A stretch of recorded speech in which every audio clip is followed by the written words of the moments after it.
Gather round, friends. Let me tell you a tale of ghosts, greed, and redemption. This is A Christmas Carol by Charles Dickens, a timeless reminder of the power of kindness and change. Meet Ebenezer Scrooge, a cold, bitter old miser who despises Christmas, joy, and generosity.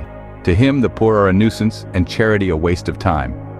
His poor clerk, Bob Cratchit, works tirelessly to support his family, especially his frail son, Tiny Tim, who still manages to say, "God bless us, everyone." But on Christmas Eve, Scrooge is visited by the ghost of his old business partner, Jacob Marley, wrapped in chains, doomed by his own greed, warning Scrooge to change his ways before it's too late. Three spirits follow. The ghost of Christmas past takes him back to his lonely youth. The ghost of Christmas present shows him the joy he's missing. And the ghost of Christmas yet to come reveals a chilling future where Scrooge dies forgotten and Tiny Tim dies too. Shaken and transformed, Scrooge awakens on Christmas morning, full of joy, gratitude, and generosity.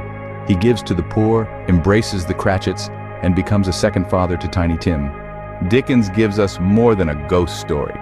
He gives us a moral compass to choose compassion over coldness and to keep the spirit of Christmas alive in our hearts all year round.